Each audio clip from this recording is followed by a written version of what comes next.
سورہ ناس، سورۃ الناس کا تعارف، مقام نزول۔ سورۃ الناس زیادہ صحیح قول کے مطابق مدنی ہے۔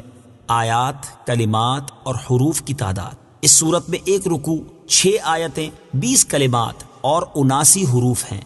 الناس نام رکھنے کی وجہ: عربی میں انسانوں کو الناس کہتے ہیں اور اس سورت کی پہلی آیت میں یہ لفظ موجود ہے، اس مناسبت سے اسے سورۃ الناس کہتے ہیں۔ سورۃ الناس کے مضامین: اس سورہ مبارکہ میں ان جنات اور انسانوں سے اللہ تعالیٰ کی پناہ مانگنے کی تعلیم دی گئی ہے جو لوگوں کے دلوں میں وسوسے ڈالتے ہیں۔ سورہ فلق کے ساتھ مناسبت: سورۃ الناس کی اپنے سے ماقبل سورت فلق کے ساتھ مناسبت یہ ہے کہ سورہ فلق میں ظاہری شر سے اللہ تعالیٰ کی پناہ مانگنے کی تعلیم دی گئی تھی اور اس سورت میں خفیہ شر سے اللہ تعالیٰ کی پناہ مانگنے کی تعلیم دی گئی ہے۔ بسم اللہ الرحمن الرحیم۔ ترجمہ: اللہ کے نام سے شروع جو نہایت مہربان رحمت والا ہے۔ قل اعوذ برب الناس، ملک الناس، الہ الناس، من شر الوسواس الخناس، الذي يوسوس في صدور الناس من الجنة والناس۔ ترجمہ: تم کہو میں تمام لوگوں کے رب کی پناہ لیتا ہوں جو تمام لوگوں کا بادشاہ ہے، تمام لوگوں کا معبود ہے، بار بار وسوسے ڈالنے والے، چھپ جانے والے کے شر سے پناہ لیتا ہوں، وہ جو لوگوں کے دلوں میں وسوسے ڈالتا ہے جنوں اور انسانوں میں سے۔ قل اعوذ برب الناس، تم کہو میں تمام لوگوں کے رب کی پناہ لیتا ہوں۔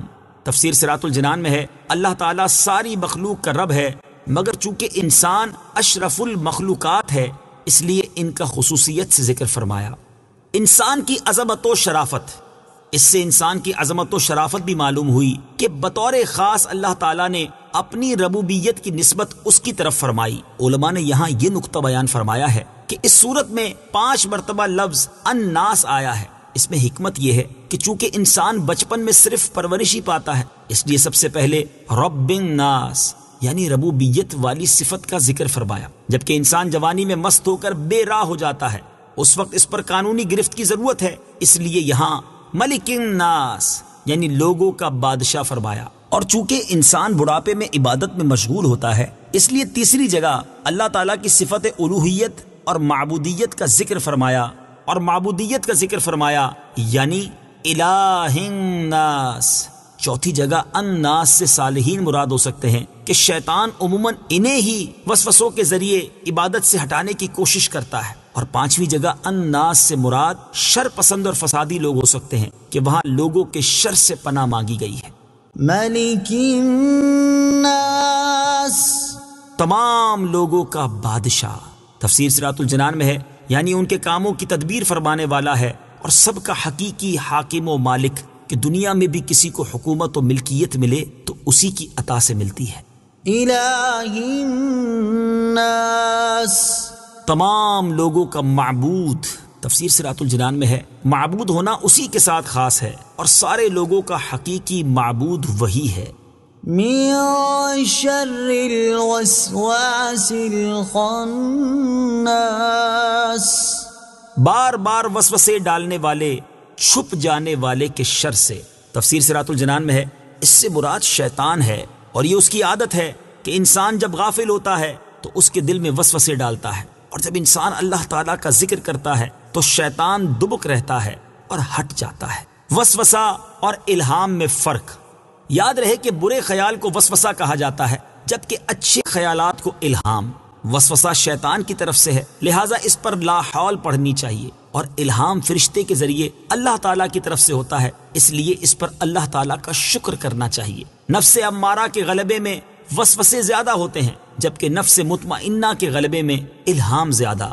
شیطان ہمارا ایسا دشمن ہے جو ہمیں نظر نہیں آتا، یعنی وہ ہمیں دیکھتا ہے اور ہم اسے نہیں دیکھتے، لہٰذا اس طاقت والے رب عز و جل کی پناہ مانگو جو اسے دیکھتا ہے اور وہ رب عز و جل کو نہیں دیکھتا، کبھی دشمن سے کبھی رب عز و جل کی پناہ مانگو۔ الذي يوسوس في صدور الناس، وہ جو لوگوں کے دلوں میں وسوسے ڈالتے ہیں، یعنی شیطان زبان و آواز سے نہیں بہکاتا بلکہ براہ راست دل میں اثر ڈالتا ہے، بری چیز کو اچھی کر دکھاتا ہے، خود دشمن ہے مگر دوستی کے لباس میں آتا ہے، پھر جیسا انسان ہو ویسا ہی اسے وسوسہ ڈالتا ہے۔ من الجنة والناس، جنوں اور انسانوں میں سے۔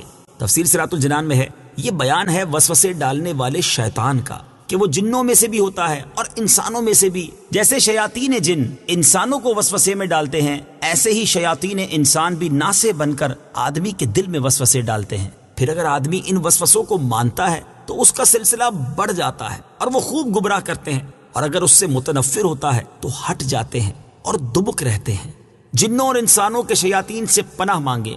آدمی کو چاہیے کہ جنوں کے شیاطین کے شر سے بھی پناہ مانگے اور انسانوں کے شیاطین کے شر سے بھی۔ اس سلسلے میں یہاں ایک مفید وظیفہ پیش خدمت ہے۔ چنانچہ حضرت عائشہ صدیقہ رضی اللہ تعالی عنہا فرماتی ہیں، بخاری شریف کی حدیث ہے کہ رسول اللہ صلی اللہ تعالی علیہ وآلہ وسلم رات کے وقت جب بستر مبارک پر تشریف لاتے تو اپنے دونوں دست مبارک جمع فرما کر ان میں دم کرتے اور سورہ قل هو اللہ احد اور قل اعوذ برب الفلق اور قل اعوذ برب الناس پڑھ کر اپنے مبارک ہاتھوں کو سر مبارک سے لے کر تمام جسم اقدس پر پھیرتے، جہاں تک دست مبارک پہنچ سکتے۔